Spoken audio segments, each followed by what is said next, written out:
It's finally time to make a new character in D&D with the new 2024 rules. I'm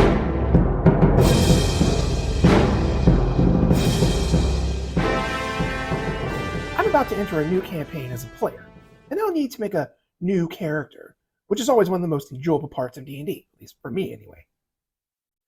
We'll be using the new 2024 rules for D&D, and I thought it might be valuable to some to see my process for making a new character, and for those newer to the hobby to have a bit of a tutorial in character creation. So where do we start? We need a concept to build off of. What kind of character are we going to make? I have a whole video on this subject, but to summarize, we can take inspiration from a character from media, the art and D&D books, or anywhere really, and even other characters that we've seen created. Like maybe you found Grog from Vox Machina to be really cool and wanted to play a character like him. Or maybe you saw Vin Diesel's The Last Witch Hunter and thought, that's a cool character. And if you saw that movie, you and I were probably the only ones in that theater. Shout out to The Last Witch Hunter. Very underrated film. I'm going to be using a method I have found increasingly more interesting, and that is to take a miniature that I thought was cool and building a character around that. To be clear, I'm not making a character and then finding a mini to match it, but the reverse. Take a mini I think looks neat and using that as inspiration to make the character. This is what we'll use. You probably can't see that. This. Actually, it's more like this. This is from Dark Sword Minis. I bought it a few years ago and haven't really had the opportunity to use it. I think it's titled as a paladin, but what it really is a gish character. That's a term that refers to like a spellblade or sword and sorcery kind of character. The other part of the inspiration that we'll use was from a previous player. In the game that I'm currently running, the person who normally DMs for me is playing a support-focused rogue using the Mastermind subclass, which was, I thought, pretty unusual. You usually think of clerics and bards for that, but it was surprisingly effective, and they could put out a decent amount of damage when they needed to, even though that wasn't their focus. We're going to do something similar, but we'll take a more magic-focused route with the Arcane Trickster subclass. This is a good time to mention this question. When designing a character, should you consider subclasses at this point? And the answer is maybe. Subclasses, for the uninitiated, are now chosen at 3rd level for every class, and they specialize the class further in some category. You're a fighter? What kind of fighter? A magic-wielding fighter? So Elder's Knight. You're a ranger? What kind? You want a little pet to fight by your side? Beastmaster then. Deciding on what subclass to take at character creation has its advantages, but you don't have to be married to the idea when the choice actually comes along. However, it can be more beneficial in some cases. The Arcane Trickster, as well as the Eldritch Knight for the fighter, give spellcasting to classes that don't normally get that feature. And with spellcasting comes a spellcasting ability score, intelligence in both of those cases. This means that there is an ability score that is more important than it would normally be for that class. And making that ability score more of a priority at character creation will make things further down the line a little smoother. So let's get into it. First, we need to generate some ability scores. We usually use the point buy system, but you should use whatever method your DM requires. This is the chart that we use, and all our scores start at 8. We have 27 points to spend, referencing the chart. We'll spend 9 points to up intelligence to 15, and another 9 to up dexterity to 15, and 5 to increase constitution to 13. This leaves us with 4 points left, which will increase wisdom and charisma to 10. Onto our background, we're going with the guide. To be clear, I'm picking this background for the stats it gives, and then forming my narrative around it. You don't have to do it this way. If you have an idea for your character's backstory, then pick what best suits that. But I don't, so I'm using the abilities I want to lead me to my backstory. I figure a guide is a good start to an adventurer's life. Out on the road or wilderness, to see the world. You get +2 to dexterity, bringing that to 17, and +1 to constitution, leveling it out to 14. Our ability scores are at their final level, so we can assign the modifiers. The modifiers are the number we'll actually use for the game. The easiest way I know to remember to get modifiers is this. 10 is your base at 0. Every even number above that is +1, and every odd number below that is -1. So 12 is +1, 14 +2, so on. 9 is -1, 7 is -2. Got it? Good. So strength is going to be at -1, dex +3, con +2, wisdom and charisma at 0, and intelligence will also be at +2. Rogues want a good dex for their armor class, skill checks, and for using finesse weapons. Decent con will keep us alive. And a good intelligence will be important for some skills, but really because we want to be an arcane trickster and we're planning for the future. We'll also get proficiency with the skills Stealth and Survival, both of which are very useful for a rogue. We'll also get cartographer tools, which will come in handy to make maps of places that we go, maybe sell them for a little extra cash, or to be able to at least read maps so we just don't get lost. We have the choice of some bespoke equipment or 50 gold. We'll choose the second because I like to have control over my equipment.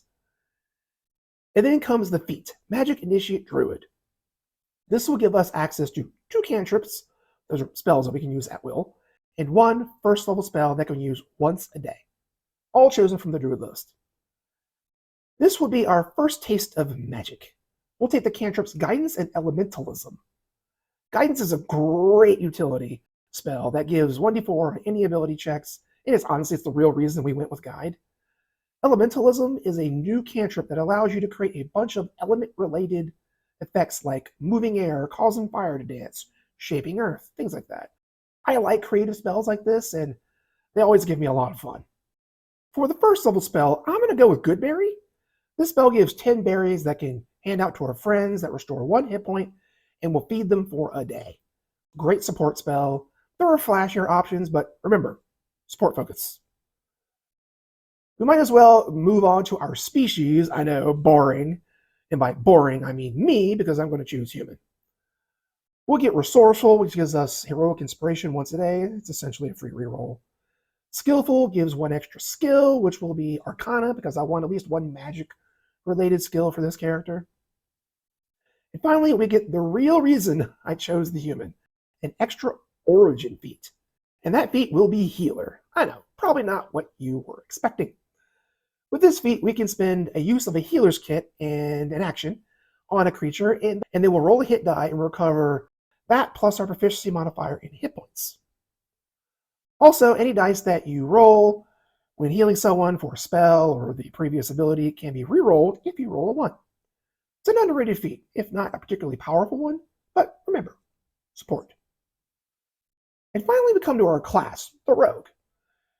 We get a d8 hit die, so 10 hit points to start with. We choose 4 skills. Perception and Investigation will help us spot traps and dangers. Sleight of Hand for pocket picking.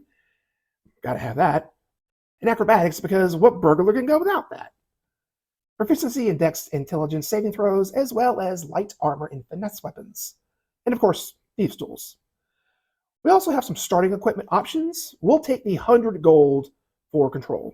Actual features include Expertise, which lets us double our proficiency bonus in 2 skills. That will be Sleight of Hand, because we be steely, and Stealth, because we be sneaky. These are actually the recommended options, so that's useful. Sneak Attack for 1d6, which means we can do a little extra damage by stabbing people in the back. And Thieves' Cant, which gives us Secret Robber Language, plus 1 more language, which will probably be Undercommon, the common language of the Underdark. And then we have the Weapon Masteries. The Rapier will give us access to Vex, which allows us, after we hit a creature with an attack, for the next attack to have advantage, which is great to help enable Sneak Attack. I want this character to be a bit of a duelist, but I want to keep a hand free so I can use magic properly. We'll also pick the Light Crossbow, which will give us Slow that tells us when we hit a creature, we can reduce that creature's speed by 10 feet. Which is also great because, let's be honest, this is probably what we'll do most of the time, and we don't want the bad guys getting anywhere near us.